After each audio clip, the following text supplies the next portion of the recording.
If you've watched any of my other videos, then you know the first thing that I'm going to do when I see an AP Calc problem with a graph on it is try to figure out first what it is the graph of. And what we can see in the language down below here is we're looking at the graphs of f and g. These are the original functions f and the original functions g, and then they highlight for us on this one which one is f and which one is g, so we have even more clarity. Then they talk to us about this other function here, h of x, which is equal to f of x times g of x. And what they're going to ask out of us here is they want us to determine the derivative of h at this specific point 1. So to do that, what you're going to need to do is, start where you would think. We're going to need to take this h of x equation, and we're going to need to find its derivative first and foremost. So we have f of x times g of x. So in order to find that derivative, we are going to need to apply the product rule. We got two things being multiplied, so to find the derivative, we apply our product rule recipe. My recipe goes f g prime plus g f prime.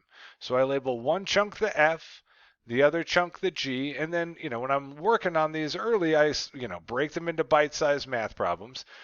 As you're prepping for the AP Calc test, the sooner you can start to kind of do some of this work in your head, the happier you'll be, the quicker you'll be. So I've got an f, I've got a g, and then I need to go find f prime, and I need to go find g prime.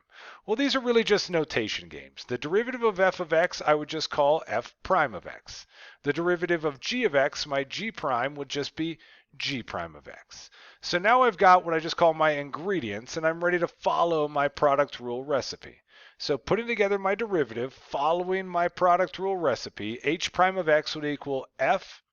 So go grab f, which is f of x.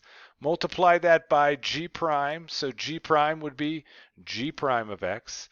Then we got a plus sign from our recipe. Go grab the g piece, which would be g of x. And then go multiply that by the f prime piece, which would be f prime of x. So that's our derivative, and now they want us to specifically find out what's happening at h prime of 1. So when I do this, function notation always works the same. Whatever I replace x with inside those parentheses there, I replace each x with out in the equation. So this would be f of 1, g prime of 1, plus g of 1 times f prime of 1. And now we have to be able to interpret what those pieces mean. So the difference here between these two pieces is always going to be whether they're asking you for the y value or they're asking you for the slope. When I plug something into my original function, that's when I'm being asked what is the y value at this specific x value. When I'm talking about a derivative, the derivative wants to know what is the slope at that specific x value. And then again, so on this side, we'd be looking at g of 1, so that's the y value. And f prime of 1 is asking us for the slope of f at that specific value. So working our way through this to put this together, h prime of 1 would equal, so first and foremost, we want f of 1. What is the y value on the f graph? Be careful as you're doing this, don't move too fast, at x equals 1. Well, at x equals 1, looking at my f graph, I would run into that right here, which would end up giving me a y value of 1. So f of 1 is 1. The next part of this wants the slope of g at 1. G prime of 1 is asking me what the slope is. So again, starting at 1, going up to my graph, I'm looking at this point right here. And I want to know what is the slope along that section of the graph. As you're doing slopes on these problems, the easiest way to do slope quick and easy without having to go through a y2 minus y1 over x2 minus x1 game is to remember slope is really rise over run. Rise being how much I move up or down, up being positive, down being negative. Run how much I move left or right to get to another point on that same line. Left being negative, right being positive. So from that dot there, I can see that I would need to rise to get to, we'll go to this next easy to read point here. I would need to rise 1, 2, so I've got a rise of 2, and then I would have to run 1 unit, so a run of 1. So up is positive, right is positive, so 2 over 1. So then the slope of g at 1 would be 2. Then I add to that, now it wants the y value off of g at 1. So again, as I go up from there, there's that same point, and this time I want the y value off of g, which would be 4.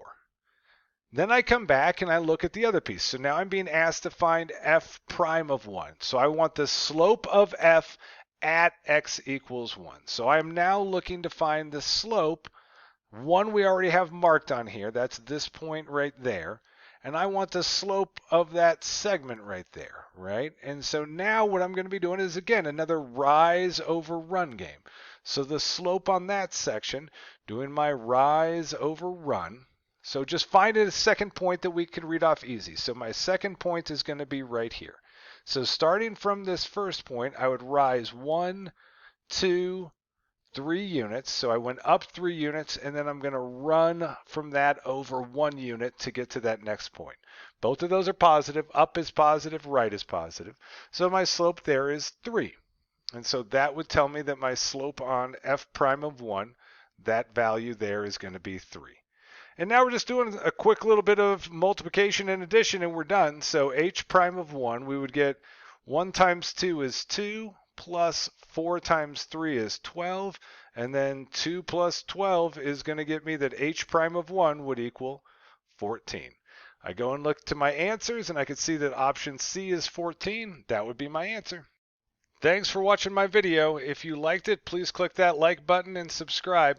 And also share it with your friends and anyone else you know who might be crying about an upcoming AP Calc test. You can find more videos from me, more sample AP Calc questions, and my complete AP Calc study guide over at my website, apcalcprep.com. Have a great one.